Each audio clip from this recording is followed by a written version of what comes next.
si vous voulez, de tous les enseignements qu'on apprenait sur les bancs de l'école républicaine, etc., et qu'on voyait sur tous les frontons des grands édifices publics de l'humanité, de la fraternité, de l'égalité. Tout ça, ce n'était pour lui que du pipeau. Et quand il est allé à Lyon faire des études de médecine, en fait, il a vu que tout ce qu'il avait, si vous voulez, intériorisé était en fait une chose assez courante, puisqu'il y avait aussi tout un brassage culturel, tout un brassage de population. Il y avait des Maghrébins, des Algériens, des Marocains, des Africains, etc. Et il remarquait que, effectivement, ce problème de racisme était monnaie courante et évidemment les gens en souffraient. Donc il a côtoyé effectivement, si vous voulez, tous ces étrangers, ce qui lui a donné aussi l'occasion d'aller suivre quelques cours de philosophie chez Jean Lacroix par exemple, c'était un peu à la mode à l'époque, l'humanisme chrétien, c'était assez de Lacroix, voilà, c'était assez à la mode. Donc et en même temps ça lui permettait aussi de consolider tous les acquis, donc par la suite, il a pu conceptualiser tout ça et théoriser, si vous voulez, tous ces sentiments, toutes ces sensations, et en écrivant un livre qui était très intéressant, qui s'appelait Masque blanc, peau noire, qui a été également traduit en arabe, mais pas seulement, dans les grandes langues, au moins une trentaine de grandes langues, et ce livre-là était important. Pourquoi? Parce qu'initialement, il devait faire l'objet d'une soutenance de thèse, qui lui a été d'ailleurs refusée, parce que c'était pas vraiment, on est dans le non-conformisme, toujours, on est dans une nouvelle façon de voir le monde, une nouvelle conception, une nouvelle intelligence. Donc ça lui a été, excusez-moi, donc refusé, presque en même temps. C'est assez quand même curieux, une coïncidence assez curieuse, puisqu'en même temps, un autre grand leader africain qui est Cheikh Anta Diop, dans l'université de Dakar, pour le nom que je connais bien d'ailleurs, qui lui aussi a présenté un travail, toute une remise en cause, si vous voulez, de l'histoire d'une manière générale, je ne rentre pas dans les détails, et qui aussi devait soutenir une thèse à la Sorbonne et qui lui a été refusée quelques années, en 1954. Tout ça, c'est pour vous dire que voilà, des voix nouvelles qui s'élevaient, une manière de voir le monde, et surtout une manière de ne pas accepter, si vous voulez, une idéologie, une culture dominante et qui s'imposait, si vous voulez, au peuple du tiers-monde. À la lecture de votre ouvrage, France Fanon, l'homme de rupture, je le rappelle aux éditions Fabar, j'ai comme l'impression que l'œuvre de Fanon fait écho, plutôt l'œuvre de Fanon, voilà, fait écho à celle de Malek Ben Ali. Vous l'écrivez par exemple à la page 33, Malek Ben Ali qui disait « Seule la révolution est capable de sauver le colonisé, car de leur soumission, les colonisés peuvent s'en guérir. Le combat juste est leur seule arme de libération. Celle-ci ne peut être le résultat d'une opération magique, d'une secousse naturelle ou d'une entente à l'amiable. C'est une claire mise en garde contre les discours oiseux et l'euphorie d'une eschatologie salvatrice sur fond de double béatitude. » Et voilà, mais Fanon a toujours, a toujours approché, connu les sociétés dont il parlait. Toujours. Absolument.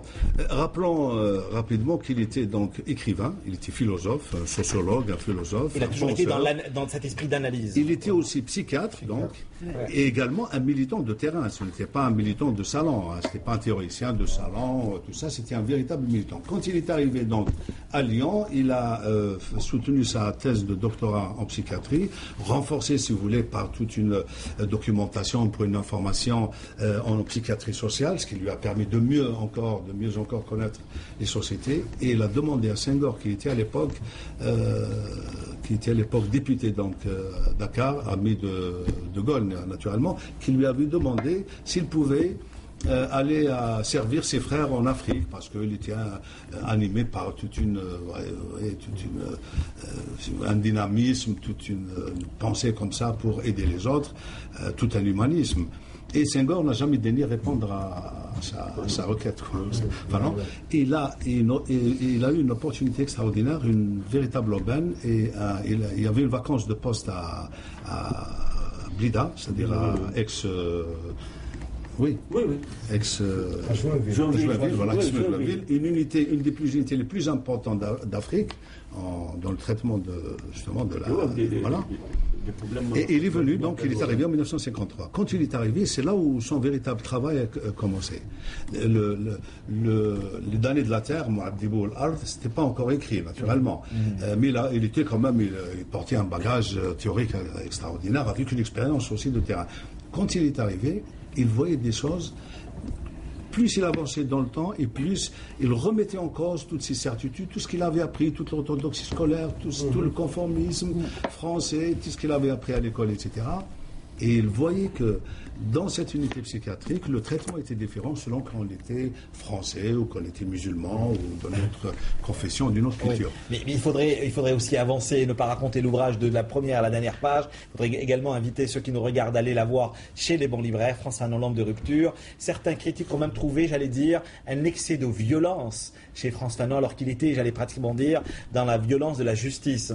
Parce que rares sont les écrits poétiques de Frantz Fanon, et vous restituez un poème de Frantz Fanon à la page 46, où il disait « Il me faut des mots qui ont des bottes de 7 lieues. Des mots, mais des mots couleur de chair trépidante. Des mots couleur de montagne en feu. Des villes en feu. Les mots ressuscités. Des mots, oui, mais des mots étendards. Des mots glaives. Un mot, mais un mot étranglé par la vie, hérissé de vie. Un mot qui a soif, qui a faim, qui crie, qui pleure, appelle, s'absorbe et se perd. Bien sûr, on retrouve cette poésie de, bien sûr, Frantz Fanon de la Martinique en Algérie, chez l'Harmattan en 2004. Mais il était dans cette violence de la justice, il faut également le rappeler à ceux qui nous regardent ce soir, particulièrement la nouvelle génération. Oui, je crois que la violence, ça c'est un problème de certains critiques français qui s'acharnent un peu à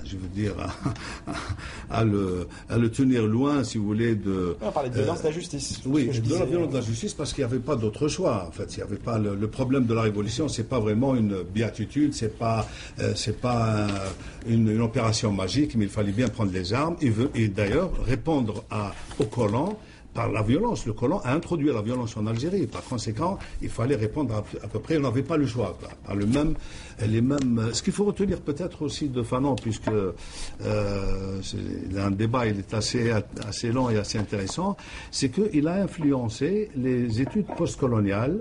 En fait, les études postcoloniales, pas dans le sens de postcoloniste, c'est-à-dire dans le temps, pas dans le sens de après le colonialisme, mais tout un jugement critique porté sur toute la culture occidentale telle qu'elle nous a été enseignée. C'est un mouvement culturel extraordinaire qui n'est pratiquement pas connu du tout dans le monde francophone, qui a été donc très développé dans le monde anglo-saxon par des Indiens, mais surtout par un grand initiateur qui est Edouard Saïd, le palestinien Edouard Saïd, qui a initié justement ces travaux-là. Vous le citez également à travers votre recherche, Edouard Saïd. Pardon ? Vous le citez également à travers... Oui, je le cite parce que je le connais bien, je connais bien ses ouvrages.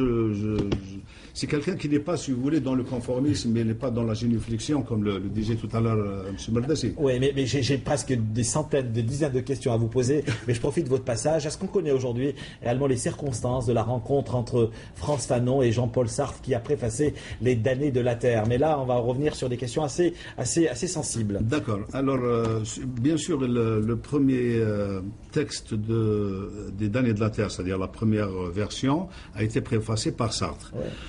D'où la question, est-ce que Frantz Fanon avait réellement besoin de Sartre pour la préface de son ouvrage? Oui, il en avait besoin, pas si vous voulez, par quotient intellectuel. Il en avait besoin parce que Sartre, c'était la Respublica Literaria, si vous voulez. J'ai reçu sur mon plateau Ali Cherki qui m'avait dit, mais vous savez, M. Ametti, je pense qu'ils étaient tous deux dans une forme de filiation idéologique et spirituelle.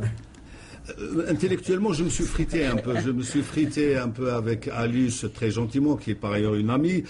Bon, elle a une manière de le présenter, mais bon... Parce qu'à l'époque, c'était un homme d'action très connu en Europe, en Asie, en Afrique. Je ne pense pas que Fanon ait vraiment besoin de Sartre pour, si vous voulez, lui donner une caution morale et intellectuelle. Seulement, comme il était connu, il régnait sur la République des lettres et tout le grand philosophe qu'il était donc depuis les années 60, c'était aussi l'existentialisme, tout ça. Il voulait, si vous voulez, une amplification de son message. Il voulait que son message soit connu, reconnu, amplifié.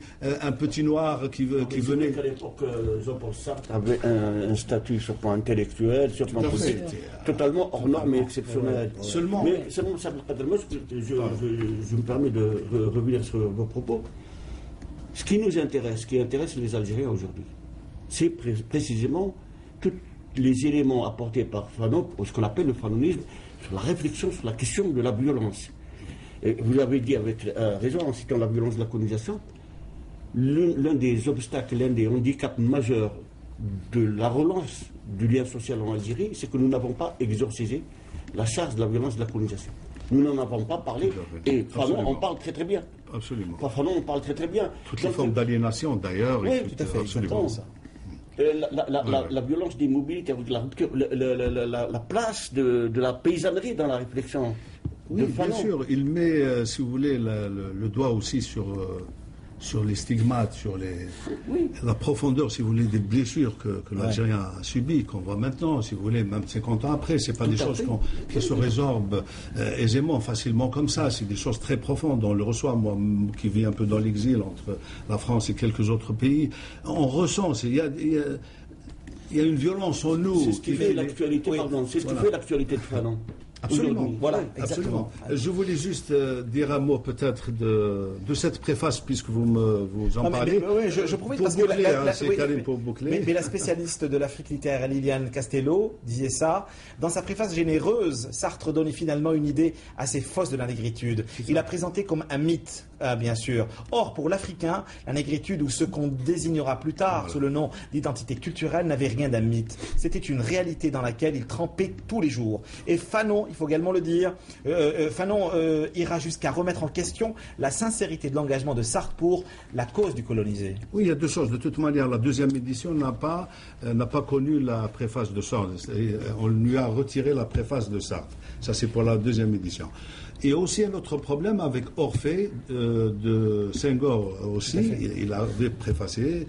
Et évidemment, il y avait toute une polémique là-dessus. Sartre, si vous voulez, c'était quelqu'un imbu peut-être de sa personnalité. Bon, c'est un grand écrivain, un grand philosophe, on va dire. Bon, même si on n'est pas d'accord. Mais Fanon présentera sa politique et sa lignée politique comme une littérature soporifique qui fait le jeu du colon. Parce que tout simplement, quand on donnait un ouvrage, enfin un manuscrit à Sartre pour le préfacer, c'était la grande éloquence, et Sartre se couchait de tout son long sur le bouquin et il étouffait l'auteur lui-même, et plutôt il faisait, si vous voulez, il donnait tout le relief à sa préface plutôt qu'à l'œuvre. Il étouffait vraiment l'œuvre. C'est ce qu'on reproche en général à Sartre. C'est un peu ce que je reproche d'une manière plus ou moins directe, et c'est un peu le petit, j'allais dire, le petite chose qui a fait friter avec Alice. Mais un livre à lire, Frantz Fanon, L'homme de rupture, je vous rappelle, aux éditions Al-Fabar, à l'occasion du cinquantenaire des indépendances. Vous écrivez à la fin: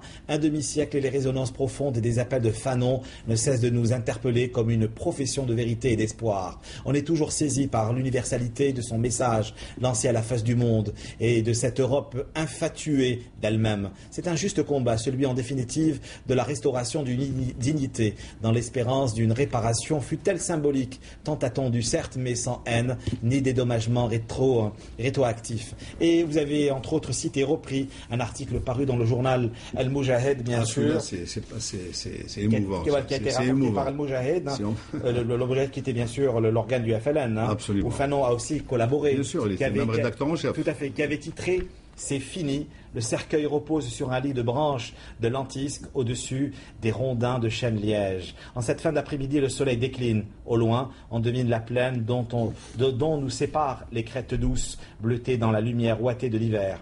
Tout respire, la beauté et le calme. Le dernier vœu de Frantz Fanon est accompli. Il repose parmi ses frères en terre algérienne. Merci d'avoir lu ce morceau. C'est moi qui vous remercie de venir aujourd'hui. Il y a aussi une sonorité, une musicalité extraordinaire quand le même texte qui vient d'être traduit en arabe aussi. Ça rend quelque chose d'extraordinaire. Voilà, Frantz Fanon, l'homme de rupture liégeoise. Rapidement, il nous reste 10 minutes pour donner la parole à notre dernier invité. Juste une petite information pour nos jeunes artistes qui ne le savent pas peut-être, qui sont dans le gnaoui, dans l'extase et tout ça. Il faut qu'ils sachent que... Et alors au-delà des clichés, il faut que nos jeunes sachent que c'est avec Frantz Fanon que les premiers pas de ce qu'on appelle aujourd'hui la musicothérapie existent.